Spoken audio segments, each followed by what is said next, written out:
अस्सलामुअलैकुम की हाल चाल है। अस्सलाम वालेकुम जी, मैं उमर फरूक आपको अडोबी आफ्टर इफेक्ट्स के कंप्लीट बिगिनर कोर्स के थर्ड एपिसोड में खुशामदीद कहता हूँ। तोबा तोबा तोबा, सारा मूड खराब कर दिया। नहीं मेरे भाई, आपको घबराने की कोई ज़रूरत नहीं है। आपका जो मूड है वो ख़राब नहीं होगा और आपको आज की इस वीडियो में बहुत कुछ सीखने को मिलेगा। नया बहुत कुछ सीखने को मिलेगा, क्योंकि आज की इस वीडियो में मैं आपको टाइमलाइन पैनल के बारे में, आफ्टर इफेक्ट्स के टाइमलाइन पैनल के बारे में मैं आपको मुकम्मल तफसील के साथ बताऊंगा। आज की इस वीडियो में मैं आपको जो भी बताऊंगा, जो भी मैं आपको सिखाऊंगा, वो आपको लॉन्ग टर्म में बहुत ही ज़्यादा फायदा होगा। उसका टाइमलाइन पैनल में जितने भी टूल्स हैं, हर एक टूल के बारे में मैं आपको आज की इस वीडियो में बताऊंगा। उसका जो यूज है वो आपको मैं बताऊंगा कि आप लोगों ने किस तरीके के साथ किस टूल को किस जगह पर इस्तेमाल करना है। अल्फा मेट है, लोमा मेट है, ट्रांसपेरेंसी टूल है, इसके अलावा लेयर कलर चेंजिंग है, और इसके अलावा जितने भी मोड्स और स्विचेस हैं उनके बारे में मैं आपको मुकम्मल तफसील के साथ बताऊंगा, जो कि टाइमलाइन पैनल का हिस्सा है। और इसके रिलेटेड जो कुछ भी है ना, टाइमलाइन पैनल के रिलेटेड जो कुछ भी है, मैं आपको आज की इस वीडियो में उसके बारे में बारी बारी जो है ना तफसील के साथ एक एक करके ना बताऊंगा। एक एक पॉइंट जो है ना क्लियर करूंगा आपको, और आपको इंशाल्लाह समझ आएगी भी उसकी जो कुछ भी मैं आपको सिखाऊंगा। और आपने नोट्स बनाते जाना है, ठीक है ना। साथ साथ आप ना कॉपी पेंसिल ले लें और आपने नोट्स बनाते जाना है, ताकि आपको बाद में दोबारा से जो है ना वो नोट्स बनाने की ज़रूरत ना पड़े। तकरीबन 1 घंटे की वीडियो, आपने जो है ना वो कंसिस्टेंट रहना है। आपने वीडियो को स्किप नहीं करना, वीडियो आपने एंड तक देखनी है, वीडियो को आपने मुकम्मल देखना है। तो चलिए चलते हैं कंप्यूटर स्क्रीन पर।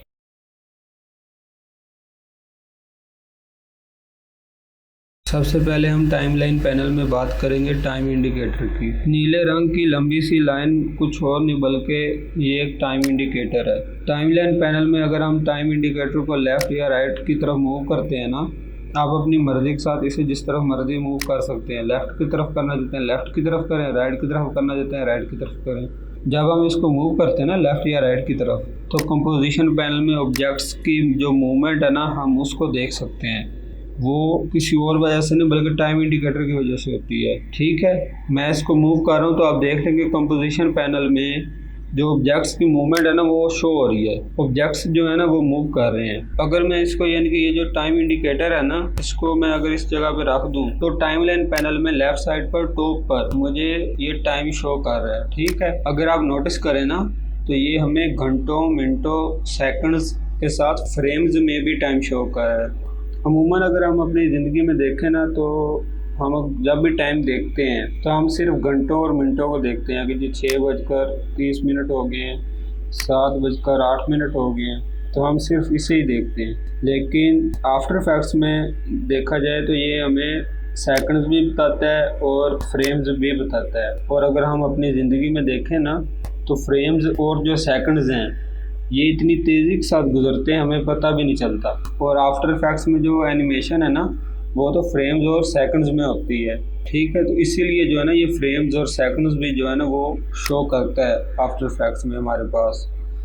वैसे अगर मैं टाइम इंडिकेटर की जगह चेंज करना चाहता हूँ ना, तो मैं टाइम की मदद से भी कर सकता हूँ। यहाँ पर अगर 17 लिखा हुआ है ना, 17 सेकंड्स, तो मैं यहाँ पर अगर 20 सेकंड्स कर दूँ तो वो जो टाइम इंडिकेटर है वो 17 सेकंड से 20 सेकंड्स पर चला जाएगा।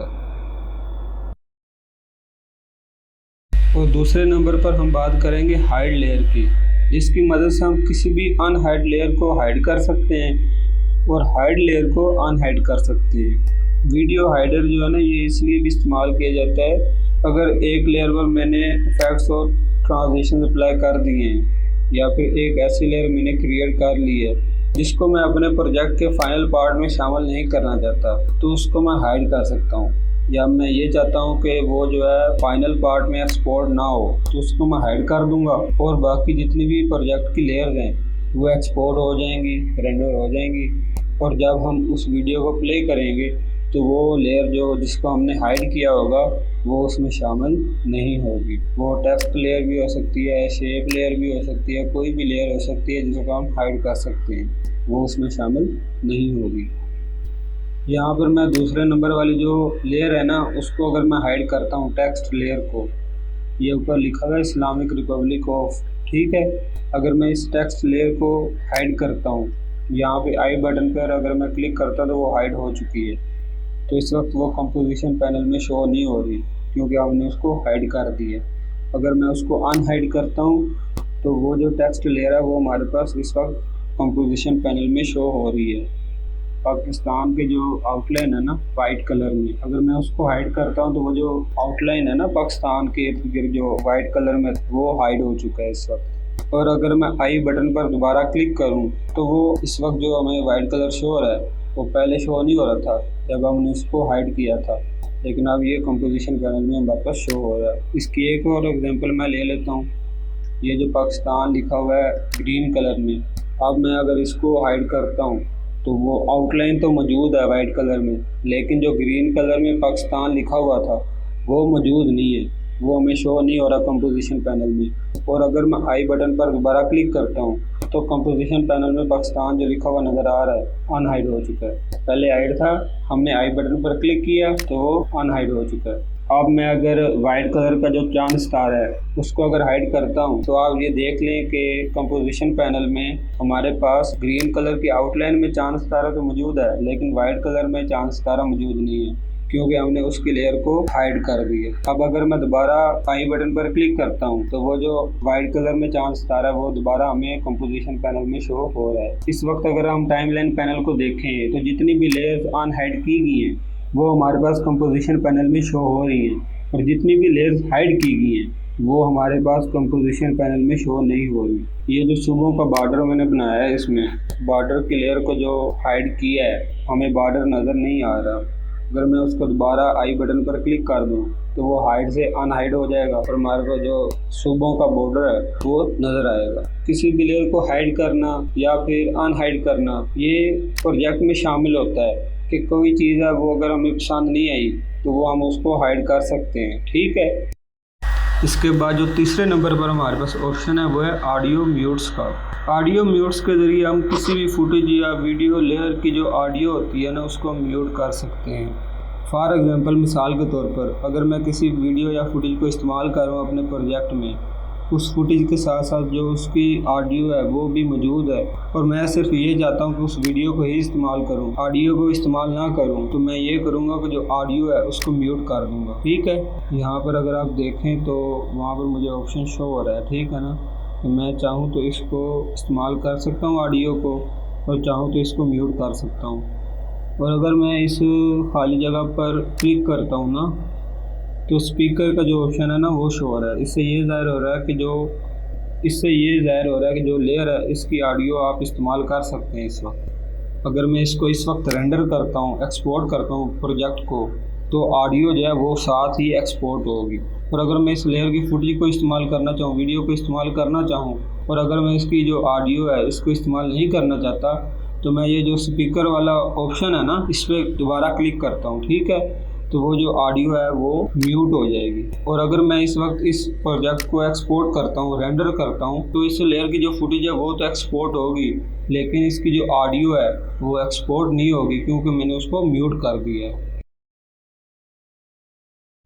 तो चौथे नंबर पर हमारे पास है सोलो ऑप्शन, ठीक है, जिसके ज़रिए ये होता है कि हम किसी एक मखसूस लेयर को अगर हम उसके बारे में जानना चाहते हैं या हम सिर्फ उसी को देखना चाहते हैं कंपोजिशन पैनल में और किसी लेयर को नहीं देखना चाहते, जिस तरह कि इस वक्त हमारे पास मल्टीपल लेयर्स हैं और मैं अगर किसी एक लेयर पर क्लिक करूँ तो बाकी सारी जो है वो हाइड हो जाएंगी, और जिस पर मैंने क्लिक किया है, जिस ऑप्शन को मैंने चूज़ किया ना सोलो लेयर को, वो सिर्फ शो होगी। आप देख पा रहे हैं स्क्रीन पर कि अगर मैंने जो इस्लामिक रिपब्लिक ऑफ लिखा हुआ है ना टेक्स्ट लेयर है, अगर मैंने सिर्फ इसी को क्लिक किया ना सोलो के लिए, सेलेक्ट किया है सोलो लेयर के लिए, तो बाकी जितनी भी थी वो हाइड हो गई है, सिर्फ ये जो है ना वो शो हो रही थी। इसके अलावा अगर मैं यहाँ पे नीचे जो लेयर है सूबों के बॉर्डर को और पाकिस्तान के बॉर्डर्स को अगर मैं देखूँ तो वो नज़र आ रहे हैं। बाकी जितनी भी लेयर्स थी ना वो सारी हाइड हो चुकी हैं, सिर्फ एक ये जो बॉर्डर वाली लेयर है ना ये सिर्फ शो हो रही है। इससे ऊपर जो ये नाम लिखे हुए थे सूबों के, जो मैंने नाम लिखे हैं,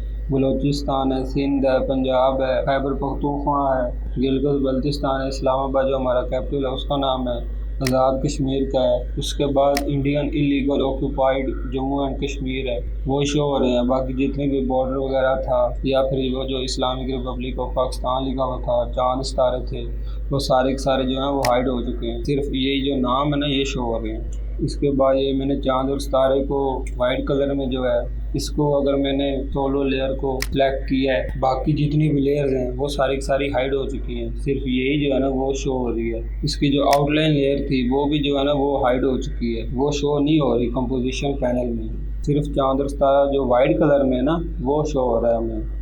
इसके बाद मैंने चांद और सितारे की जो आउटलाइन है ग्रीन कलर की, मैंने उसको सिलेक्ट की है, तो बाकी सारी जो थी वो हाइड हो गई और सिर्फ वो शो हो रही है। इसके बाद जो है अगर मैं सिर्फ पाकिस्तान की जो वाइट कलर की आउटलाइन है उसको सिलेक्ट करता हूँ लेयर को, तो वो शो हो रही है, बाकी सारी हाइड हो चुकी हैं। तो ये सारा फंक्शन है इसका, ठीक है। इसके बाद जो 5वें नंबर पर हमारे पास ऑप्शन है ना वह लॉक का ऑप्शन। इससे ये होता है कि अगर हम किसी भी लेयर को लॉक कर देते हैं ना तो हम उस लेयर पर कोई भी काम नहीं कर सकते। मिसाल के तौर पर अगर मैं ये जो लेयर है इस्लामिक रिपब्लिक ऑफ जो लिखा हुआ है टेक्स्ट लेयर है, इसको अगर मैं लॉक कर देता हूँ तो अगर मैं इसका जो मोड है वो चेंज करना चाहता हूँ, नॉर्मल से ओवरले करना चाहता हूँ या कोई स्क्रीन करना चाहता हूँ, कोई भी मोड में इसका चेंज करके कोई भी रखना चाहता हूँ तो वो मैं नहीं कर सकूँगा। मैं इस लेयर को लॉक कर देता हूँ और अगर मैं अब इसको सिलेक्ट करूँ ना तो आप ये देख लें कि ये लेयर सिलेक्ट भी नहीं हो रही। अगर मैं ये नॉर्मल पर क्लिक कर रहा हूँ तो वो आगे ऑप्शन मेरे पास शो नहीं हो रहे, सिलेक्ट हो ही नहीं रहे ऑप्शन, कोई भी ऑप्शन शो नहीं रहा। और अगर मैं इसको अनलॉक करता हूँ तो आप ये देख लें कि मेरे पास जो ऑप्शन हैं वो शो हो रहे हैं। तो मैंने इसको नॉर्मल से ओवरले कर दिया और अगर मैं अब इसको ओवरले से नॉर्मल करना चाहता हूँ तो वो भी आसानी के साथ हो जाएगा, आपने देख लिया। छठे नंबर पर मैं आपको बताऊंगा प्रॉपर्टीज़ ऑफ लेयर्स के बारे में। प्रॉपर्टीज़ ऑफ लेयर्स को शो करने के लिए सबसे पहले हमने ये करना है कि कोई भी लेयर उसको चुन लेना है, उसको हमने सिलेक्ट कर लेना है और उसके ट्राईएंगुलर पॉइंटर पर क्लिक करना है, जिससे जो प्रॉपर्टीज़ है ना वो शो हो जाएंगी। इस लेयर में जो सबसे पहले प्रॉपर्टी है ना वो है कंटेंट प्रॉपर्टी, ठीक है, यानी कि जो हमें लिखा हुआ है ना इस्लामिक रिपब्लिक ऑफ, वो वाला है, कंटेंट में वो शामिल है। अगर मैं इसके ट्राईएंगुलर पॉइंटर पर क्लिक करता हूँ तो वो हमें शो हो जाएगा। ये आप देख सकते हैं कि इस्लामिक रिपब्लिक ऑफ जो लिखा हुआ है ना, आई है, एस है, एल है, ए है, M I C R E B U P L I C O है, वो सारा सारा जो है ना है। इसके साथ जो ट्रिम पाथ अप्लाई किया गया वो भी शो हो रहा है। ट्रिम पाथ को किस तरीके से अप्लाई करना है वो मैं आपको बता देता हूँ। थोड़ा सा ऊपर आके ये ऐड का बटन आप देख रहे हैं, इस पर क्लिक करना है। इस पर क्लिक करेंगे तो हमारे पास ऑप्शन आ जाएंगे। ऑप्शन में ये आप देख सकते हैं कि ट्रिम पाथ का जो ऑप्शन है ना ये शो हो रहा है। इस पर जब हम क्लिक करेंगे तो जो ट्रिम पाथ है ना वो अप्लाई हो जाएगा। इसके बाद जो दूसरी प्रॉपर्टी है ना वो इफेक्ट्स की है कि हमने कौन कौन से इफेक्ट्स इस लेयर पर अप्लाई किए हैं। अगर मैं इसके ट्राईएंगुलर पॉइंटर पर क्लिक करूँ ना, इफेक्ट्स हैं वो शो हो जाएंगे। जब मैंने इसके ट्राईएंगुलर पॉइंटर पर क्लिक किया तो आप ये देख लें कि ग्लो का जो इफेक्ट है ना वो इस पर अप्लाई किया गया। इसके बाद जो थर्ड प्रॉपर्टी शो हो रही है वो है ट्रांसफॉर्म की। ये जो ट्रांसफॉर्म की प्रॉपर्टी है ना ये अमूमन तमाम ही लेयर्स में पाई जाती है, ये कोई भी ऐसी लेयर नहीं जिसमें ये प्रॉपर्टी ना पाई जाए। फैक्ट्स और कंटेंट की प्रॉपर्टी अमूमन नहीं पाई जाती, ये हम जब भी अप्लाई करते हैं कोई भी इफेक्ट तब ये इफेक्ट की प्रॉपर्टी हमारे पास शो होती है। लेकिन जो ट्रांसफॉर्म की प्रॉपर्टी है ना, ट्रांसफॉर्म की प्रॉपर्टी लेयर के साथ हमेशा ही होती है। और अगर मैं इसके ट्रायंगुलर पॉइंटर पर क्लिक करूं तो हमारे पास ये 5 ऑप्शन शो हो रहे हैं, ठीक है, जिसमें पहले नंबर पर है एंकर पॉइंट, दूसरे नंबर पर है पोजीशन, तीसरे नंबर पर है स्केल, चौथे नंबर पर है रोटेशन और 5वें नंबर पर है ओपेसिटी। तो मैं एक और कंपोजिशन को ओपन कर लेता हूँ जहाँ पर मैं आपको आसानी के साथ इन 5 के बारे में बता सकूँगा।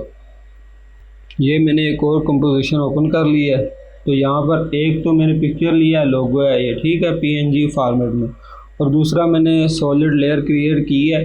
आगे आने वाली वीडियोस में मैं आपको इनके बारे में तफसील के साथ बताऊंगा कि सॉलिड लेयर किस तरीके से क्रिएट की जाती है। और ये जो पिक्चर है मैं इसके ट्रायंगुलर पॉइंटर पर क्लिक करके जो ट्रांसफॉर्म की लेयर्स हैं, मैं ट्रांसफॉर्म की जो 5 ऑप्शन है उनको ओपन कर लेता हूँ। यहाँ पर सबसे पहले है एंकर पॉइंट। एंकर पॉइंट अगर आप देखें ये जो पिक्चर सेलेक्ट की गई है इसके जो सेंटर में है ना, सेंटर वाला पॉइंट वो एंकर पॉइंट होता है। मैं चाहे जितना भी जूम करूं, चाहे जूम इन करूं, चाहे जूम आउट करूं, वो जो पॉइंटर है ना एंकर पॉइंटर वो वहीं पे ही रहेगा। उसके बाद दूसरा पॉइंट है पोजीशन का। इसमें यह है कि हम किसी भी लेयर की अगर पोजीशन चेंज करना चाहते हैं, चाहे वो पिक्चर की लेयर हो, PDF की हो, इलस्ट्रेटर की हो, फोटोशॉप की हो, इसके अलावा अगर शेप हो, कोई भी लेयर हो, उसकी अगर हमें पोजीशन चेंज करनी है ना तो हम इस पोजीशन ऑप्शन के ज़रिए करेंगे। फॉर एग्जांपल मिसाल के तौर पर कि जो पोजीशन के साथ क्लॉक है इस पर क्लिक कर देता हूँ और यहाँ पर हमारे पास जो लेयर है ना इसमें 0 सेकंड्स पर एक की फ्रेम जो है ना वो क्रिएट हो गया है। आप देख पा रहे हैं यहाँ पर इसको। और फिर मैं ये करता हूँ कि इस की फ्रेम को उठाकर मैं रख देता हूँ 2 या 3 सेकंड पर। और फिर ये है कि जो पोजीशन है ना वो चेंज कर देता हूँ। ये जो पोजीशन के आगे हमारे पास पॉइंट्स आ रहे हैं ना, यानी कि ये जो पोजीशन है इसको मैं ड्रैग करके 960 से जो है ना मैं इसको बैकवर्ड पर ले जाता हूँ, जिससे हमारी जो पिक्चर है ना वो मूव होती जाएगी लेफ़्ट साइड पर। ये देखें अब मैंने माइनस में इसको कर दिया -992.0। ओके। और जब मैं प्ले करता हूँ ना तो अब आप ये देख सकते हैं कि जो 0 सेकंड पे वहाँ पे पिक्चर शो नहीं हो रही थी, लेकिन जब ये 5 सेकंड पर आ गई है तो ये जो पिक्चर है ये वहीं पर आकर रुकी है जहाँ पर पहले थी। तो इस तरीके के साथ हम पिक्चर की पोजीशन को एनिमेट कर सकते हैं। इसके बाद मैं इस तरह करता हूँ कि ये करता हूँ कि इन दोनों की फ्रेम्स को ईज़ कर देता हूँ। उसके लिए मैं ये करूँगा कि सबसे पहले मैं इन दोनों की फ्रेम्स को सिलेक्ट करूँगा। सिलेक्ट करने के बाद मैं किसी एक की फ्रेम के ऊपर राइट क्लिक करूँगा। राइट क्लिक करने के बाद मैं की फ्रेम असिस्टेंट में आऊँगा। असिस्टेंट में जो हमारे पास ऑप्शन आएंगे ना वो हमारे पास ईजी इज़ का है, ईजी इज़ इन का है, ईजी इज़ आउट का है। यहाँ पर हमने ईजी इज़ करना है, ठीक है। ईजी इज़ करने के बाद वैसे आप ईजी जो है ना F9 के कमांड के साथ भी कर सकते हैं, ठीक है। यानी कि आप इन दोनों की फ्रेम्स को सिलेक्ट करके F9 प्रेस करेंगे कीबोर्ड से तो ये जो दोनों की फ्रेम्स है ना ये ईजी हो जाएंगे। इस वक्त ये ईजी हो चुके हैं। इन दोनों को सिलेक्ट किए रखना है और हमने चला जाना ग्राफ में। ग्राफ का ऑप्शन यहाँ पे ऊपर दिया गया है, आप इस पे सिलेक्ट करेंगे। याद रखना है कि हमने इन दोनों को सिलेक्ट किए रखना है। ग्राफ में जाने के बाद हमारे पास कुछ इस तरीके के साथ ग्राफ शो हो रहा होगा, ठीक है। हमने उन दोनों पॉइंट्स को सिलेक्ट करना है, ठीक है। इन दोनों पॉइंट्स को सिलेक्ट कर लिया और इसको ड्रैग करके मैं इधर ले आऊँगा दरमियान में, एंकर पॉइंट के दरमियान में। और जब मैं इसको एनिमेट करूँगा और अब आप ये देख लें स्टार्ट में एनिमेशन स्लो थी, लेकिन एंकर पॉइंट को क्रॉस करते ही इसकी जो एनिमेशन है वो फास्ट होगी। वो इसलिए क्योंकि हमने जो पहला की फ्रेम था उसको ड्रैग करके एंकर पॉइंट के साथ मिला दिया था। इस वजह से जो स्टार्ट में एनिमेशन थी वो स्लो थी, लेकिन जैसे ही एंकर पॉइंट को क्रॉस किया उसकी एनिमेशन फास्ट होगी। कंट्रोल जी करके इसको बैक करता हूँ और अगर मैं इसको देखूँ तो जो फर्स्ट एंकर पॉइंट है हमारा, ठीक है, उसके थोड़े से आगे ये पिक्चर की जो एनिमेशन है वो हमारे पास इस वक्त शो नहीं हो रही पिक्चर, ठीक है। और अगर मैं इसको थोड़ा सा आगे ले जाऊँ ना टाइम इंडिकेटर को तो आप ये देख लें कि 1 सेकंड पर जो है ना हमारे पास जो पिक्चर है वो थोड़ी सी शो हो रही है। और अगर मैं की फ्रेम को उसके साथ मिलाता हूँ तो अभी देख ले वहीं पे हमारा टाइम इंडिकेटर है, लेकिन हमें जो पिक्चर है वो शो नहीं हो रही। इससे आप यहाँ पर अब आप ये देख लें कि इस तरीके के साथ पोजीशन को चेंज किया जा सकता है।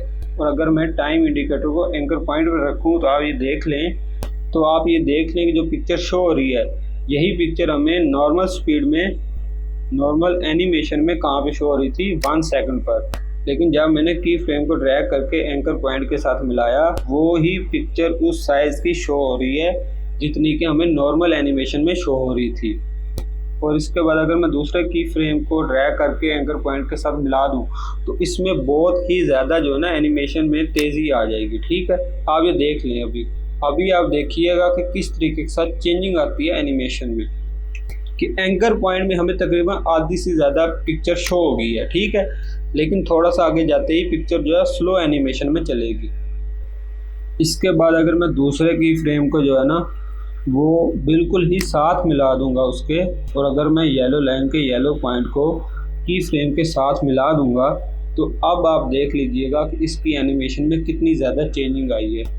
शुरू से लेके एंकर पॉइंट तक बहुत ही स्पीड स्लो रही है और फिर एंकर पॉइंट से दूसरे की फ्रेम तक हमें जो पिक्चर शो हुई है वो किस स्पीड के साथ हुई है ये भी आपने वाज़ेह तौर पर देख लिया। इसके बाद मैं बात करूँगा स्केल की। यहाँ पर स्केल के आगे जो है ना नंबर दिए गए हैं, जहाँ पे स्केल लिखा गया है ना इसी लाइन के आगे नंबर दिए गए हैं। यहाँ पे इसका जो हम साइज़ है ना वो कम या बड़ा कर सकते हैं। यहाँ पे इस वक्त जो है ना वो 75% है, ठीक है। तो इसका अगर मैंने साइज़ कम करना है इस पर सिलेक्ट करूँगा और चाहे तो 20, 25, 30, 35, 50 जितना भी रखना चाहता हूँ रख सकता हूँ। या अगर बड़ा करना चाहता हूँ तो 200, 300, 400, 500 जितना भी रखना चाहता हूँ, बड़ा भी कर सकता हूँ, छोटा भी कर सकता हूँ। ये मैंने 200 कर दिया, इससे ये साइज़ बड़ा हो गया। और यहाँ पे मैंने क्लॉक पे क्लिक कर दिया और उसके बाद मैं चला गया 5 सेकंड पे, और 5 सेकंड पे जाके मैंने इसका साइज़ कर देना है कम, वो मैं कर दूँगा 75। ठीक है। और इस तरीके के साथ जो है ना आप इसकी एनिमेशन दे सकते हैं। 0 सेकंड पे वो 200 है, और जो 5 सेकंड है उस पर हमारा जो साइज़ है वो आ रहा है 75। और अगर मैं ये चाहूँ कि स्टार्ट में जो है वो 75 हो और एंड में जो है वो होगा 200 या 300 या 85 कर लें या 80 कर लें, तो इस तरीके के साथ भी मैं ना कर सकता हूँ कि स्टार्ट में तो उसका साइज़ छोटा हो लेकिन आस्ता आस्ता उसका साइज़ बढ़ता जाए और जूम होती जाए पिक्चर, तो वो भी हो सकता है। मैं इसको भी कर लेता हूँ। कंट्रोल Z के साथ बैक करूँगा और स्टार्ट में इसका साइज़ मैं 75 रखूँगा और क्लॉक पे मैं क्लिक करूँगा और 5 सेकंड पे जाके मैं अगर 300 करता हूँ तो आप ये देख ले कि कितना ज़्यादा बड़ा हो गया है। ठीक है ना, पिक्चर का साइज़ कितना ज़्यादा बड़ा हो गया है। और अगर मैं 90 करता हूँ तो आप ये देख ले कि हमें साइडों से जो है ना थोड़ा थोड़ा वो काट रही है पिक्चर, तो मैं फिर इसका साइज़ छोटा कर दूंगा। इसको मैं कर देता हूँ 80 पे जब हमने किया तो इसके साथ ये हो गया कि जो पिक्चर है ना वो पूरी शो हो रही है, वो फ्रेम के अंदर आ रही है, कहीं से कट नहीं रही। तो अब मैं इसको प्ले करता हूँ, आप ये देख लेंगे कि जो स्टार्ट है वहाँ से पिक्चर जो है छोटी है, थोड़ी सी छोटी है, और जहाँ पे दूसरा की फ्रेम ख़त्म हो रहा है ना वहाँ पे आके हमारे पास जो साइज़ है वो बड़ा हो जाता है। इसके बाद हम बात करेंगे रोटेशन की। रोटेशन ये है कि ये पिक्चर को रोटेट कर देता है, लेयर को रोटेट कर देता है। तो मैं इसके क्लॉक पे क्लिक करूँगा स्टार्ट में और 5 सेकंड या इससे थोड़ा सा पीछे जो है ना इसको आप ये देख लेंगे किस तरीके के साथ ना रोटेशन हो रही है। वही की फ्रेम का इस्तेमाल करूँगा मैं, और ये बैक कर रहा हूँ, इसको थोड़ा सा और साइज छोटा कर दिया और इसको थोड़ा सा जो है ना ये देखिए, इसको मैं बैक कर दूँ, इसको मैं क्लिक करके ना 0 कर दूँगा। पहले ये था कि ये जो रोटेशन के बगैर जो थी ना ये -1 में नहीं थी, ये थी 0 में, लेकिन जब मैंने इसको रोटेट किया तो मैं इसको ले आया हूँ -1 में कि ये क्लॉकवाइज जो है ना वो घूमेगी और एक चक्कर अपना पूरा करेगी। अगर यहाँ पे -2 होता तो ये 2 चक्कर क्लॉकवाइज जो है ना अपने पूरे करते। यहाँ पे इस वक्त -1 है का एक ही चक्कर पूरा होगा। अब ये देख लेंगे, मैं इसको प्ले करता हूँ, ये देख पा रहे हैं आप। लेकिन इससे ये हो रहा है कि हमारी जो पिक्चर है वो जब दरमियान में पहुंचती है तो वो कट जाती है। तकरीबन जब 2 सेकंड पे पहुंचती है ना, तकरीबन 2 सेकंड पे या 1.5 सेकंड पे जब पहुंचती है तो पिक्चर दरमियान से कट जाती है। तो मैं ये करूँगा कि इसका साइज़ जो है ना वो छोटा कर दूँगा। मैं अगर इसका साइज़ 50 करता हूँ, अब इसको रोटेट करता हूँ, तो आप ये देख लें कि किस तरीके से रोटेशन हो रही है इसकी। अब जब मैंने इसको 40 का स्केल रखा ना, यानी 40 का साइज़ रखा है, तो आप ये देख लें कि इसकी जो कटिंग है ना साइडों से वो नहीं हो रही। फ्रेम के अंदर पूरी की पूरी जो पिक्चर है ना वो रोटेट हो रही है। और अगर मैं स्केल के साथ इसकी रोटेशन करूं, फॉर एग्जांपल मिसाल के तौर पर मैं क्लॉक पे क्लिक करूंगा, स्केल के आगे जो क्लॉक है इस पे क्लिक करूंगा और इसका जो साइज़ है स्टार्ट में वो रख दूंगा 10। ठीक है, 10% जो है ना वो रख दूंगा साइज़ स्टार्ट में, और 3 सेकंड और 22 फ्रेम्स पे मैं इसका साइज़ रख दूंगा 50। रोटेशन तो हो रही है लेकिन स्टार्ट में जो साइज़ था वो छोटा था, लेकिन वक्त के साथ साथ इसका जो साइज़ है वो भी बड़ा हो रहा है, लेकिन रोटेशन रुकी नहीं है। तो इस तरीके के साथ भी जो है ना हम एनिमेशन कर सकते हैं। की फ्रेम्स का ये बहुत ही बुनियादी जो है ना वो हमें फ़ायदा होता है। की फ्रेम्स के साथ हम इसी तरीके के साथ कर सकते हैं, हम रोटेशन कर सकते हैं अपनी मर्जी के साथ। इसके बाद मैं बात करता हूँ ओपेसिटी की। यहाँ पे मैंने तकरीबन 3 सेकंड पे रख दिया ओपेसिटी को 100, तो स्टार्ट में मैं कर दूंगा इसको 0। स्टार्ट में हमें कोई पिक्चर शो नहीं हो रही थी, लेकिन जैसे जैसे वक्त गुजरता है जो ओपेसिटी है वो इंक्रीज होती जाती है और उसी के साथ साथ जो हमें पिक्चर है वो शो होती जाती है। और यहाँ पे जब हम 3 सेकंड को क्रॉस कर गए हैं तो आप ये देख लें कि जो पिक्चर है वो पूरी तरीके के साथ हमें शो हो रही है। ये 5 जो है ना ये बहुत अहम पॉइंट्स थे, इनके बारे में मैं आपको तफसील के साथ आगे आने वाले एपिसोड में बताऊंगा। आपको एनिमेशन करके बताऊंगा कि किस तरीके के साथ हम एनिमेशन कर सकते हैं इन 5 पॉइंट के साथ। इसके बाद हम वापस आते हैं अपने प्रोजेक्ट पर, और यहाँ पर जो है ना अब आप ये देख लें कि अगर मैं इस लेयर को सिलेक्ट करके यू प्रेस करता हूँ ना तो जितने भी हमने की फ्रेम्स का इस्तेमाल किया होगा वो शो हो जाएंगे। अगर मैं इन दोनों को सिलेक्ट करके ग्राफ पे जाता हूँ ना, लेकिन इसमें एक बात का आपने ख्याल रखना है कि अगर मैंने ओपेसिटी के जो की फ्रेम्स है ना, अगर मैंने उन पे ग्राफ में जाना है ना, तो सिर्फ ओपेसिटी के ही की फ्रेम्स को सिलेक्ट करना है। आपने बाकी जो पोजीशन है या फिर रोटेशन है, उनके जो की फ्रेम्स है उनको आपने सिलेक्ट नहीं करना। यहाँ पे मैं आपको सिलेक्ट करके दिखा देता हूँ। रोटेशन है, इनको आप सिलेक्ट कर लें, अलहदा से हो सकती है, अलहदा से सिलेक्ट, पोजीशन को अलहदा से सिलेक्ट कर सकते हैं, ओपेसिटी को अलहदा से सिलेक्ट कर सकते हैं। मैं आपको सिर्फ एक बार एक क्लिक दिखाना चाहता हूँ कि मैंने ओरिजिनली इसको किस तरीके के साथ डिजाइन किया है, और फिर आपको चेंजिंग करके बताऊंगा कि उसमें कौन सी चेंजिंग आई है। यहाँ पर आप देख सकते हैं जब राइट साइड से लेफ्ट साइड पर चांद सितारा आया है, उसी के साथ साथ ही Islamic Republic of Pakistan show हुआ है। अब इनमें से मैं जो है ना इन दोनों को सिलेक्ट कर लेता हूँ और ग्राफ में चला जाता हूँ। और अब मैंने इनको सेलेक्ट कर लिया। ये जो येलो पॉइंट्स हैं, अगर मैं इनको लहदा कर दूं एंकर पॉइंट से, तो इनके एनिमेशन में क्या फ़र्क पड़ेगा ये आप देख सकेंगे। ठीक है, और अब आप इसकी एनिमेशन देख सकते हैं। यहाँ पे आप देख सकते हैं कि जो इस्लामिक रिपब्लिक ऑफ पाकिस्तान लिखा हुआ है कि ये चांद और सितारे के राइट साइड से लेफ्ट साइड पर आने से पहले ही शो हो गया है, और चांद और सितारा जो है वो इन दोनों लेयर्स के शो होने के बाद राइट साइड से लेफ्ट साइड पे आया है। 7वें नंबर पर मैं बात करूंगा लेयर के कलर चेंजिंग की। टाइमलाइन पैनल में मौजूद किसी भी लेयर का हम कलर चेंज कर सकते हैं ताकि हम उसको आसानी के साथ आइडेंटिफाई कर सकें। मैं यहाँ पर इस जगह पर आ जाऊँगा। मैं इस जगह पर आने के बाद राइट क्लिक करूँगा। जब मैं राइट क्लिक करूँगा तो कलर्स की एक लिस्ट शो होगी। उनमें से मैं अगर किसी भी कलर पर क्लिक करूँ तो लेयर का जो कलर है वो चेंज हो जाएगा, जिससे हम उसको आइडेंटिफाई कर सकेंगे आसानी के साथ। मिसाल के तौर पर फॉर एग्जांपल यहाँ पर बहुत सारे कलर हैं, रेड है, येलो है, एक्वा है, पिंक है, लेवेंडर है, पीच है, सी फोम है, ब्लू ऑलरेडी क्लिक किया गया है, ग्रीन है, पर्पल है, ऑरेंज है, ब्राउन है, फुशिया है, सैन है, सैंडस्टोन है, डार्क ग्रीन है। यहाँ पर जब मैंने सेलेक्ट किया ग्रीन को, जब मैंने ग्रीन कलर को सिलेक्ट किया तो जो लेयर का कलर है ना वो चेंज हो चुके हैं। और ऊपर अगर आप कंपोजिशन पैनल में देखें तो जो बाउंडिंग बॉक्स है वो भी ग्रीन कलर का हो चुका है। अब दोबारा मैं इस पे आता हूँ और राइट क्लिक करके दोबारा से एक और कलर सेलेक्ट कर लेता हूँ। उससे भी आपको वाज़ेह हो जाएगा कि जो लेयर का कलर है और बाउंडिंग बॉक्स का जो कलर है वो दोबारा से चेंज हो जाएगा। इस बार मैं सिलेक्ट कर लेता हूँ पिंक को। इस बार जब मैंने सेलेक्ट किया पिंक को तो आप ये देख लें कि जो लेयर का कलर है और जो बाउंडिंग बॉक्स का कलर है वो दोनों पिंक हो चुके हैं। मैं यहाँ पर इस जगह पर आ जाऊँगा। दोबारा मैं राइट क्लिक करता हूँ और इस बार मैं कलर सेलेक्ट करता हूँ एक्वा। और इस बार मैंने जब कलर सेलेक्ट किया एक्वा तो आप ये देख सकते हैं कि जो कलर है वो दोबारा से चेंज हो चुका है, बाउंडिंग बॉक्स का भी और लेयर का भी। और अगर मैं दोबारा कलर चेंज करूँ, रेड करूँ, तो आप ये देख लें कि जो बाउंडिंग बॉक्स का कलर है वो भी रेड हो चुका है और जो लेयर का कलर है वो भी रेड हो चुका है। और अगर मैं इसका दोबारा से कलर चेंज करता हूँ और ऑरेंज को सिलेक्ट करता हूँ तो इससे आप ये देख सकते हैं कि जो बाउंडिंग बॉक्स है और जो लेयर है उसका कलर चेंज होकर ऑरेंज हो गया है। 8वें नंबर पर मैं बात करूँगा लेयर के नेम चेंजिंग की। तो जहाँ पर लेयर का नाम लिखा हुआ है वहाँ पर राइट क्लिक करके रीनेम के ऑप्शन को सिलेक्ट करेंगे। यहाँ पर नाम लिखा हुआ है पाकिस्तान टू आउटलाइंस। इस लेयर में जो 2 लिखा हुआ है डिजिट में लिखा हुआ है। मैं इस तरह करता हूँ कि 2 को इंग्लिश में लिखता हूँ।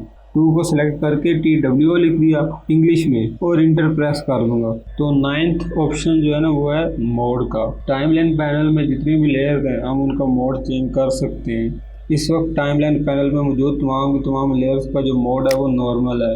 अगर मैंने किसी भी लेयर का जो मोड है वो चेंज करना है तो मैं यहाँ पे नॉर्मल पर क्लिक करूँगा तो एक लंबी फहरिस्त आ जाएगी मोड्स की मेरे पास, जिसमें नॉर्मल है, डिजोल्व है, डांसिंग डिजोल्व है, darken, multiply, colour brown, colour burn, classic colour burn, linear burn, darken colour और एक लंबी फहरिस्त जो है ना आप देख पा रहे हैं। इस लिस्ट में से किसी भी नाम पर मैं क्लिक करके मोड को चेंज कर सकता हूँ। ट्रांसपेरेंसी टूल के बारे में आपको कुछ इस तरीके से बताऊँगा कि सबसे पहले तो मैं एक लेयर ले लूँगा वीडियो की, उसके बाद दूसरी लेयर होगी टेक्स्ट लेयर और टेक्स्ट आप कुछ भी लिख सकते हैं। बॉटम में टॉप वाली लेयर होगी वीडियो की, बॉटम वाली लेयर होगी टेक्स्ट की।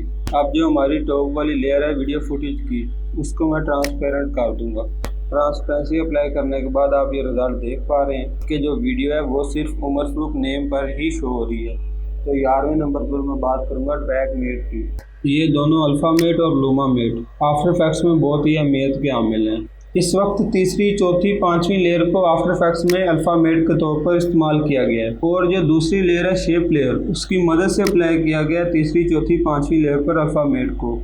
और जो तीसरी लेयर है टेक्स्ट लेयर, अगर मैं उस पर से अल्फ़ामेट को ख़त्म कर दूं, यानी कि जहां पर शेप लेयर 6 को सिलेक्ट किया गया है वहां पर मैं नन कर दूं तो अल्फ़ामेट ख़त्म हो जाएगा। तीसरी लेयर पर से अल्फ़ामेट को ख़त्म करने के बाद मैं शेप लेयर जो हमारी दूसरी लेयर है इसको सिलेक्ट कर लेता हूँ और फिर ये करता हूँ कि जो टाइम इंडिकेटर है इसको मैं 22 सेकंड से उठाकर 5 सेकंड पर ले आता हूँ। आप वाज़े तौर पर देख पा रहे हैं जो शेप लेयर है वो राइट साइड पर है टेक्स्ट लेयर से, ठीक है, और जो थर्ड लेयर है टेक्स्ट लेयर वो शो हो रही है। इसका मतलब है कि वो अल्फ़ामेट नहीं की गई। और जो चौथी और पांचवी लेयर है वो इस वक्त भी शो नहीं हो रही क्योंकि अल्फ़ामेट अभी भी उन पर अप्लाई हुआ है। हालांकि जो शेप लेयर है वो तो राइट साइड पर है, वो टेक्स्ट लेयर की जगह है ही नहीं, लेकिन वो टेक्स्ट फिर भी शो नहीं हो रहा। क्यों नहीं हो रहा? क्योंकि हमने उसके ऊपर अभी भी अप्लाई किया हुआ है अल्फ़ामेट को। मैं वीडियो को प्ले कर देता हूँ, आपको वाज़ेह हो जाएगा कि जो इस्लामिक रिपब्लिक ऑफ लिखा हुआ है कि जो थर्ड लेयर है जिसमें लिखा हुआ है इस्लामिक रिपब्लिक ऑफ, वो तो वाज़ेह तौर पर नज़र आएगी, वो तो शो हो रही है, लेकिन चौथी और पांचवी लेयर जो है वो उसी वक्त शो होंगी जैसे ही सेकंड लेयर जो शेप लेयर है वो मूव करेगी राइट टू लेफ्ट। मैं एक और एग्जांपल के साथ आपको अल्फ़ामेट के बारे में बताता हूँ। यहाँ पर मैंने एक वीडियो को इंपोर्ट कर लिया। वीडियो को इंपोर्ट करने के बाद मैं एक पिक्चर को PNG फॉर्मेट में इंपोर्ट कर लेता हूँ। पिक्चर भी इंपोर्ट होगी और इन दोनों को मैं यहाँ पर पेस्ट कर दूंगा, ठीक है। टाइमलाइन पैनल में मैं पिक्चर को फर्स्ट लेयर पर रखूंगा और वीडियो को सेकंड लेयर पर। इस वक्त जब साइज है पिक्चर का 100% तो आप देख पा रहे हैं साइडों से ये कट हो रही है, इसलिए मैं इसका स्केल 75% कर दूंगा। इसके बाद जो सेकंड लेयर है हमारी वीडियो की, उस पर आकर जहाँ पर ट्रैक मैट ऑप्शन में नन को सिलेक्ट किया गया वहाँ पर मैंने सिलेक्ट करना है पहली लेयर को। इस तरीके के साथ हम अल्फ़ामेट को अप्लाई करते हैं किसी भी लेयर पर। अल्फ़ामेट का जो सिंबल है ना वो इस तरीके के साथ है, आप देख पा रहे हैं। मैं इसको बड़ा कर देता हूँ, स्क्रीन पर बड़ा करके आपको दिखा देता हूँ। अल्फ़ामेट का जो सिंबल है वो इस तरीके के साथ शो होगा, आप स्क्रीन पर देख पा रहे हैं। मैंने इसको थोड़ा सा बड़ा कर दिया। जब आप किसी भी लेयर के साथ ऐसा सिंबल देखेंगे जो कि शो करता है अल्फ़ामेट के अप्लाई होने को। इस वक्त अगर आप देखें तो जो वीडियो है वो सिर्फ शो हो रही है हमारी इस PNG पिक्चर में, या लोगो आप कह लें, ठीक है। और बाकी सारे का सारा जो है ना फ्रेम वो ब्लैक है, उसमें कोई वीडियो नहीं है। अगर वीडियो को मैं प्ले भी करूँगा ना वो सिर्फ और सिर्फ इस पिक्चर के अंदर चलेगी, बाकी हमें नज़र नहीं आएगी, ठीक है। तो इसे अल्फ़ामेट कहते हैं। और अगर मैं अल्फ़ामेट इन्वर्ट कर दूँ ना, यानी कि ये जो अल्फ़ामेट का सिंबल शो हो रहा है इसके साथ एक खाली बॉक्स है, अगर मैं इसमें क्लिक करूँ तो फिर इन्वर्ट अल्फ़ामेट हो जाएगा। मैं यहाँ पर क्लिक करता हूँ। इन्वर्ट अल्फ़ामेट करने के बाद आप देख सकते हैं कंपोजिशन पैनल में कि जो वीडियो है वो सिर्फ और सिर्फ लोगो में शो नहीं हो रही, पिक्चर की जगह शो नहीं हो रही, वहाँ पर ब्लैक स्क्रीन है, बाकी पूरे कंपोजिशन पैनल के फ्रेम में शो हो रही है। इसके बाद अगर मैं इन्वर्ट अल्फ़ामेट को डीएक्टिवेट करता हूँ तो फिर से हम देख सकते हैं जो वीडियो है वो सिर्फ और सिर्फ हमारी पिक्चर में शो हो रही है, बाकी पूरे का पूरा फ्रेम जो है वो ब्लैक है।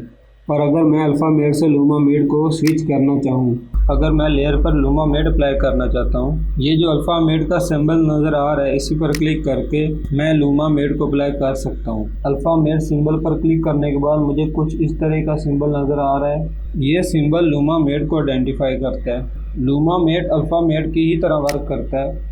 किसी भी लेयर पर लूमामेट अप्लाई करने के बाद अल्फ़ामेट से हमें सिर्फ एक ही डिफरेंस नज़र आता है, और वो ये है कि जो ओपेसिटी है लूमामेट अप्लाई करने के बाद वो डल हो जाती है। स्क्रीन की लेफ़्ट साइड पर आपको अल्फ़ामेट की अप्लाई होने का प्रीव्यू नज़र आ रहा है और राइट साइड पर लूमामेट का प्रीव्यू नज़र आ रहा है। दोनों में डिफरेंस भी आप आसानी के साथ देख पा रहे हैं। अल्फ़ामेट का जो रिज़ल्ट है वो थोड़ा सा ब्राइट है, जबकि लूमामेट का जो रिज़ल्ट है वो थोड़ा सा डल है।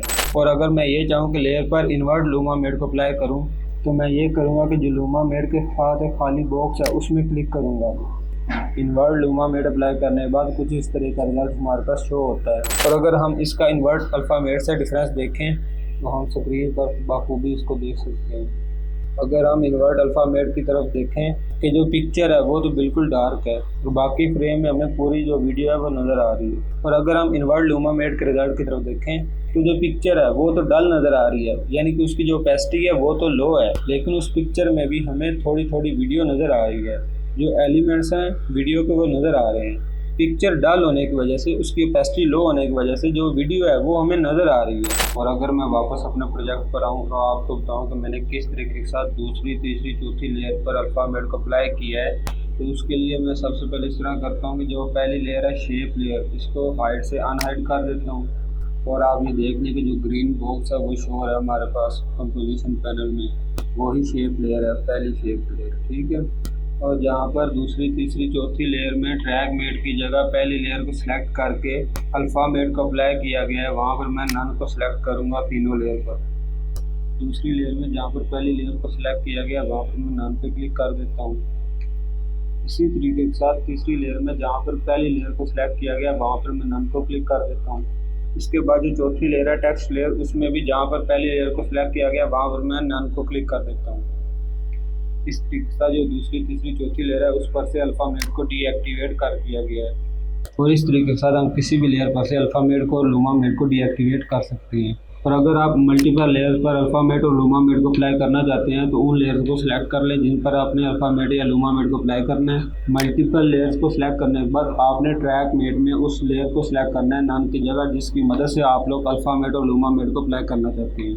ट्रैक मेट में सबसे पहले जो अप्लाई होता है वो होता है अल्फ़ा मेट, उसके बाद आप अल्फ़ा मेट को स्विच करके लूमा मेट अप्लाई कर सकते हैं। इस वक्त आप जो स्क्रीन पर ये सिंबल देख रहे हैं वो अल्फ़ा मेट के हैं। अगर मैं इन पर क्लिक करता हूँ तो लूमा मेट अप्लाई हो जाएगा और उसको आप कंपोजिशन पैनल में देख भी पा रहे हैं और आप रिजल्ट्स को चेंज होते हुए कंपोजिशन पैनल में देख पा रहे हैं कि जब अल्फ़ा मेट अप्लाई हुआ था तो कौन सा रिजल्ट शो हो रहा था और अब जब लूमा मेट को स्विच किया तो वो कौन सा रिजल्ट शो कर रहा है। दोनों रिजल्ट्स को आप स्क्रीन पर देख पा रहे हैं, दोनों में फ़र्क आपको बखूबी नज़र आ रहा है। और हम मल्टीपल लेयर्स को सिलेक्ट किए हुए इन्वर्ट अल्फ़ा मेट और इन्वर्ट लूमा मेट अप्लाई कर सकते हैं। और अब 12वें नंबर पर मैं आपको बताऊंगा शाई लेयर के बारे में। टाइमलाइन पैनल में मौजूद किसी भी लेयर के शाई बटन पर क्लिक करके आप उसे शाई लेयर में कन्वर्ट कर सकते हैं। मैं शिफ्ट के बटन को क्लिक करके टाइमलाइन पैनल में मल्टीपल लेयर को सिलेक्ट करके उनके शाई बटन पर क्लिक करके उन्हें शाई लेयर में कन्वर्ट कर सकता हूँ। इसके अलावा मैं कंट्रोल के बटन को प्रेस करके ऐसी लेयर जिनको मैं शाई लेयर्स में कन्वर्ट करना चाहता हूँ उन लेयर को सिलेक्ट करके शाई के बटन पर क्लिक करके उन्हें शाई लेयर्स में कन्वर्ट कर सकता हूँ।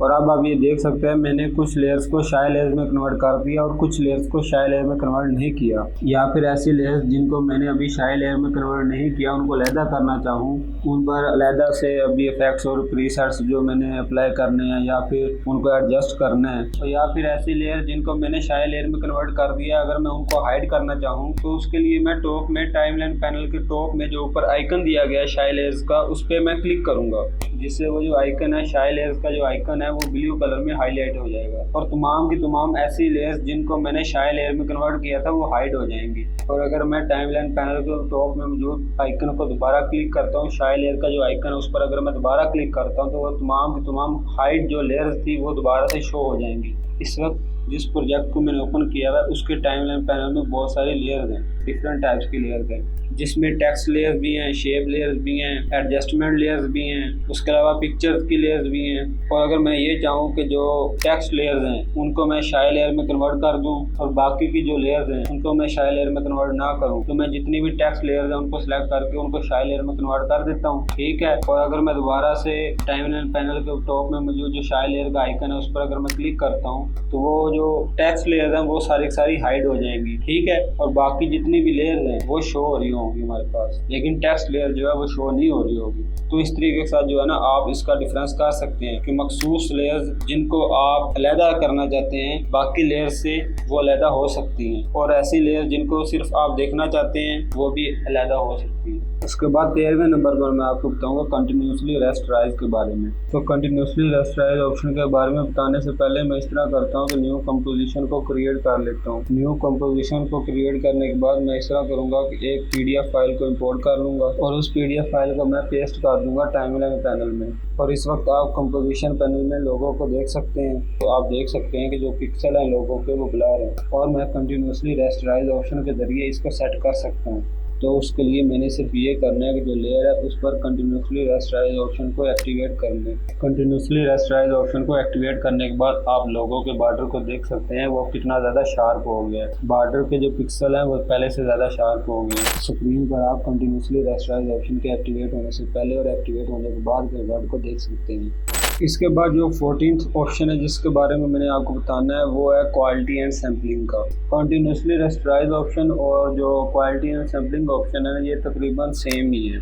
जिस तरह हमने कंटिन्यूसली रेस्टराइज ऑप्शन के जरिए बॉर्डर के जो पिक्सल है उनको शार्प किया था, उसी तरह क्वालिटी और सैम्पलिंग का जो ऑप्शन है वो भी बॉर्डर के जो पिक्सल है उनको सेट करने, उनको शार्प करने में अहम किरदार अदा करता है। अगर हम लेयर में मौजूद क्वालिटी और सैम्पलिंग के ऑप्शन को देखें तो एक डायगोनल लाइन शो हो रही है। अगर मैं उस डायगोनल लाइन पर क्लिक करता हूँ तो कर्व लाइन शो होगी। बॉक्स में कर्व लाइन शो होने से जो पिक्सल है लोगों को वो पहले से बेहतर नजर आ रहे हैं। अगर मैं बॉक्स में कर्व लाइन पर क्लिक करूं तो जो कर्व लाइन है वो तब्दील हो जाएगी, कन्वर्ट हो जाएगी इन्वर्स डायगोनल लाइन में। और इन्वर्स डायगोनल लाइन के शो होने से आप देख सकते हैं जो लोगों के पिक्सल हैं वो बहुत ज़्यादा शार्प हो गए हैं, जिससे लोगो जो है वो भद्दा नज़र आ रहा है। लोगों के जो पिक्सल हैं वो डिस्ट्रॉय हो चुके हैं। तो इसमें मैं आपको कर्व लाइन के ऑप्शन को रिकमेंड करता हूँ, जिससे जो है आपके जो पिक्सल हैं पिक्चर के लोगों के वो बेहतर होंगे।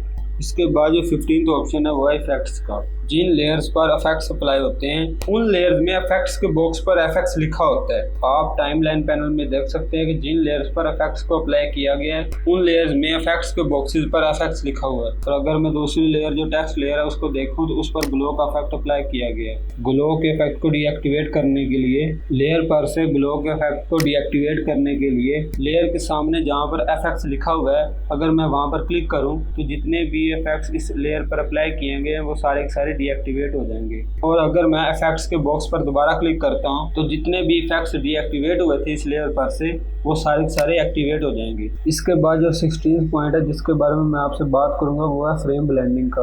अगर हम किसी भी फुटेज या वीडियो की स्पीड स्लो करते हैं आफ्टर इफेक्ट्स में तो उससे ये होता है जो वीडियो या फुटेज है उसमें थोड़ी सी ब्लरनेस आ जाती है और उस ब्लरनेस को ख़त्म करने के लिए हम फ्रेम ब्लेंडिंग का इस्तेमाल करते हैं। इस वक्त जो फुटेज आप देख पा रहे हैं स्क्रीन पर मैंने उसकी जो स्पीड है उसको थोड़ा सा स्लो कर दिया, ठीक है।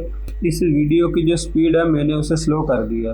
पहले अगर ये वीडियो 10 सेकंड की थी तो अब वो 20 सेकंड की होगी। इसके बाद अगर मैं इस वीडियो को प्ले करता हूँ और मैं इसे 5 सेकंड पर रोक लेता हूँ और अगर आप इस लड़की के बाल जो हैं वो देखें तो आप ये देखेंगे कि इसमें थोड़ी सी ब्लरनेस है और इस ब्लरनेस को ख़त्म करने के लिए वीडियो में से इस ब्लरनेस को ख़त्म करने के लिए मैं ये करूँगा कि जो टाइमलाइन पैनल के टॉप में ऑप्शन दिया गया फ्रेम ब्लेंडिंग का उसको हाईलाइट करूँगा। उसको हाईलाइट करने के बाद लेयर में जो फ्रेम ब्लेंडिंग का ऑप्शन है बॉक्स है उस पर क्लिक करूँगा। उसको क्लिक करने के बाद जो फ्रेम ब्लेंडिंग का ऑप्शन है वो एक्टिवेट हो जाएगा। और अगर मैं इस वीडियो को अब प्ले करता हूँ 0 सेकंड से 5 सेकंड से मैं इसे ले आऊँगा 3 सेकंड पे ताकि हमारे पास जो बाल हैं वो थोड़े से वाज़ेह हो जाए। और अब आप देख रहे हैं कि जो मोशन ब्लरनेस है ना वो काफ़ी हद तक ख़त्म हो चुकी है। इसको मुकम्मल तौर पर ख़त्म करने के लिए मैं फ्रेम ब्लेंडिंग के ऑप्शन पर दोबारा क्लिक करूँगा, जिससे आप रिजल्ट को वाज़ेह तौर पर देख सकते हैं कितना ज़्यादा फ़र्क आ गया है। 17th पॉइंट जिसके बारे में मैं आपको बताऊँगा वो है मोशन ब्लर। उसके लिए मैं एक न्यू कंपोजिशन क्रिएट कर लेता हूँ। उसके बाद मैं शेप लेयर क्रिएट कर लेता हूँ। शेप लेयर का एंकर पॉइंट सेट करके मैं इसे अलाइन कर लूँगा। इस वक्त हमारी जो शेप लेयर है वो सेंटर में आ चुकी है। इसके बाद जो टॉप में टाइमलाइन पैनल के टॉप में जो आइकन है मोशन ब्लर का उस पर मैं क्लिक करके उसे हाईलाइट कर लूँगा और इसके बाद मैं लेयर को सिलेक्ट करके पी को प्रेस करूँगा जिससे पोजीशन की जो प्रॉपर्टी है वो शो होगी। शेप लेयर की जो पोजीशन है उसको मैं थोड़ा सा राइट साइड पे कर दूंगा। इसके बाद मैं क्लॉक पे क्लिक करूंगा और उसके बाद मैं की फ्रेम को उठाकर तकरीबन 3 सेकंड पे रख दूंगा और फिर मैं पोजीशन को ड्रैग करके थोड़ा सा लेफ़्ट साइड पे कर दूंगा। लेयर में जो बॉक्स है मोशन ब्लर का उस पर मैं क्लिक करूंगा जिससे जो मोशन ब्लर है वो एक्टिवेट हो जाएगा। इसके बाद अगर मैं इसे प्ले करता हूँ तो आप देख सकते हैं कि जो ब्लरनेस है वो शो हो रही है। मैं इसे पॉज करके थोड़ा सा जूम कर लेता हूँ और अब आप देख सकते हैं कि जो कॉर्नर है वो ब्लर है। और अगर मैं मोशन ब्लर को डीएक्टिवेट करता हूँ तो कॉर्नर से ब्लरनेस ख़त्म हो जाएगी। 18वां पॉइंट जिसके बारे में मैं आपको बताऊँगा वो है एडजस्टमेंट लेयर। तो मैं ये करता हूँ सबसे पहले एक एडजस्टमेंट लेयर क्रिएट करता हूँ। उसे क्रिएट करने के बाद आप यहाँ पर देख सकते हैं कि एक आइकन शो हो रहा है। ये एडजस्टमेंट लेयर का सिंबल है जो कि बताता है कि ये एक एडजस्टमेंट लेयर है। एडजस्टमेंट लेयर के सामने ये जो सिंबल है एडजस्टमेंट लेयर का अगर ये शो होता है तो हम समझेंगे कि जो एडजस्टमेंट लेयर है वो एक्टिवेटेड है और हम इस सिंबल पर क्लिक करके एडजस्टमेंट लेयर को डीएक्टिवेट कर सकते हैं। एडजस्टमेंट लेयर ऐसी लेयर होती है अगर हम उस पर कोई भी इफेक्ट या प्रीसेट अप्लाई करें तो बाकी की तमाम लेयर जो इसके नीचे आती हैं उन पर ये लेयर अपना असर छोड़ती है। अगर मैं इस लेयर पर ग्लो का इफेक्ट अप्लाई करता हूँ तो आप कंपोजिशन पैनल में देख सकते हैं कि जो ग्लो है वो तमाम के तमाम एलिमेंट्स पर शो हो रहा है। उसके बाद अगर मैं थ्रेशोल्ड को 0 करता हूँ तो आप देख सकते हैं जो कलर है वो कितना ज़्यादा चेंज हो गया है। इसके बाद अगर मैं इसे 100 पर ले जाऊँ तो आप देख सकते हैं कि कलर में कितना ज़्यादा डिफरेंस आ गया है। इसके बाद अगर मैं रेडियस को 0 करता हूँ तो आप देख सकते हैं कि ग्लो का जो फैलाव है वो ख़त्म हो चुका है। और अगर मैं रेडियस को 1000 कर दूँ, रेडियस के 1000 होने पे भी आप देख सकते हैं कि कितना ज़्यादा चेंज आया है। इसके बाद अगर मैं इंटेंसिटी को बढ़ाता हूँ तो आप देख सकते हैं कि तमाम के तमाम एलिमेंट्स पर कितना ज़्यादा फ़र्क पड़ा है। 19th पॉइंट जो है वो है 3D लेयर्स का। 3D का ऑप्शन हम उस वक्त इस्तेमाल करते हैं जब हमने 3D एनिमेशन बनानी हो। इसके बारे में मैं आपको आगे आने वाली वीडियोस में तफसील के साथ बताऊंगा। 20वें ऑप्शन में मैं आपको बताऊंगा पेरेंट एंड लिंक के बारे में और उसका जो रिश्ता है लेयर्स के साथ उसके बारे में। उसके लिए मैं सबसे पहले एक न्यू कंपोजिशन को क्रिएट कर लेता हूँ। न्यू कंपोजिशन क्रिएट करने के बाद मैं एक शेप लेयर क्रिएट करूंगा। शेप लेयर क्रिएट करने के बाद ये जो पिक्चर है चांद तारे की, मैं इसको इंपोर्ट कर लूँगा टाइमलाइन पैनल में, ड्रैग करके पेस्ट कर दूंगा टाइमलाइन पैनल में। पिक्चर का जो स्केल है, पिक्चर का जो साइज़ है, मैं इसको कम कर देता हूँ। शेप का और पिक्चर का जो कलर है वो वाइट है इस वक्त, तो इसके लिए मैं फिल का जो इफेक्ट है वो अप्लाई करूँगा पिक्चर पर। फिल का इफेक्ट अप्लाई करने के बाद मैं इसका जो कलर है वो चेंज करके ग्रीन कर देता हूँ। कलर चेंज करने के बाद मैं इस तरह करता हूँ कि जो इसकी पोजीशन है उसको चेंज कर देता हूँ और ये जो चांद तारे की पिक्चर है इसको मैं शेप लेयर के दरमियान में ले आऊँगा। ठीक है, और अब ये कुछ इस तरीके से शो हो रही है। शेप लेयर के दरमियान में लाने के बाद पेरेंट एंड लिंक के ऑप्शन में जहाँ पर नन को सिलेक्ट किया गया है वहाँ पर मैं शेप लेयर 1 को सिलेक्ट करूँगा और इस तरीके से जो चांद और तारे की लेयर है वो शेप लेयर 1 के साथ लिंक हो गई है। अगर मैं शेप लेयर 1 की पोजीशन को चेंज करता हूँ तो जो पिक्चर है चांद और तारे की उसकी पोजीशन भी चेंज होगी। अगर मैं शेप लेयर के साइज़ को चेंज करता हूँ, स्केल को चेंज करता हूँ, तो जो पिक्चर का साइज़ है, स्केल है, वो भी चेंज होगा। हम मल्टीपल लेयर्स को सिलेक्ट करके पिक वाइप के ऑप्शन के ज़रिए किसी एक लेयर के साथ जो है लिंक कर सकते हैं। इसके बाद जो 21वां पॉइंट है, ऑप्शन है, उसमें मैं आपको बताऊँगा टाइम रोलर के बारे में। टाइमलाइन पैनल के अगर आप एंड में देखो आपको एक ब्लू कलर का पॉइंट नज़र आएगा और अगर आप मोड्स एंड स्विचेस के बाद टाइमलाइन पैनल के तकरीबन दरमियान में देखें तो आपको इस तरफ भी एक ब्लू कलर का पॉइंट नज़र आएगा। अगर मैं इस पॉइंट के ऊपर माउस कर्सर को लेकर जाऊं तो आप देख सकते हैं जो माउस कर्सर है वो चेंज हो चुका है और इसको मैं ड्रैग करके 4 सेकंड पर ले आती हूँ। आप कीबोर्ड से बी को प्रेस करके भी जो फर्स्ट पॉइंट है, टाइम रोलर का जो फर्स्ट पॉइंट है, उसकी पोजीशन चेंज कर सकते हैं। उसको ड्रैग करके आगे की तरफ ले जा सकते हैं। मैं कंट्रोल Z के साथ इसको बैक कर दूंगा। आप कीबोर्ड से बी को प्रेस करके भी और जो फर्स्ट पॉइंट है टाइमलाइन पैनल में, टाइम रोलर का जो फर्स्ट पॉइंट है वो उस जगह आकर रुक जाएगा जहाँ पर टाइम इंडिकेटर मौजूद होगा। इसके बाद अगर मैं टाइम इंडिकेटर को 12 सेकंड पर ला कर रख दूँ और माउस कर्सर को टाइम रोलर के दूसरे पॉइंट पर ले जाकर इसके बाद मैं टाइम रोलर के दूसरे पॉइंट को ड्रैग करके 12 सेकंड तक ला सकता हूं। और अगर मैं इसको 12 सेकंड पर ड्रैग करके ना लाना चाहूं तो मैं एन के बटन को प्रेस करके भी 12 सेकंड पर टाइम रोलर के बटन को ला सकता हूं। तो इस तरह जो हमारा वर्क एरिया है वो 4 सेकंड से लेकर 12 सेकंड का हो गया इस वक्त। और इस वक्त टाइमलाइन पैनल में मौजूद जितनी भी लेयर्स हैं अगर वो वर्क एरिया के अंदर आ रही हैं और अगर मैं उनमें से किसी भी लेयर पर क्लिक करूं तो उस लेयर में मौजूद जितने भी एलिमेंट्स हैं वो मुझे कंपोजिशन पैनल में सिलेक्ट हुए शो हो रहे होंगे। 22वां ऑप्शन जिसके बारे में मैंने आपको बताना है वो है जूम इंडिकेटर का। ये ऑप्शन टाइमलाइन पैनल में जो लेयर्स को जूम इन और जूम आउट करने के लिए इस्तेमाल होता है। जैसे जैसे जूम इन करते हैं जो राइट साइड का बार है ना वो छोटा होता जाता है, जिससे हम ज़्यादा एक्यूरेसी के साथ टाइम इंडिकेटर को टाइमलाइन पैनल पर ड्रैग कर सकते हैं। हम टाइमलाइन पैनल के टॉप में मौजूद जूम इंडिकेटर के ऑप्शन को इस्तेमाल करके भी जूम इन और जूम आउट कर सकते हैं। इसके बाद हम टाइमलाइन पैनल को बड़ा या छोटा भी कर सकते हैं। 23वें ऑप्शन में जिस बारे में मैं आपको बताऊँगा वो मोड्स और स्विचेस के बटन्स के बारे में। टाइमलाइन पैनल के लेफ्ट बॉटम कॉर्नर में कुछ बटन्स हैं। ये टाइमलाइन पैनल में मौजूद मोड्स और स्विचेस को हाइड और अनहाइड करने के लिए इस्तेमाल होते हैं।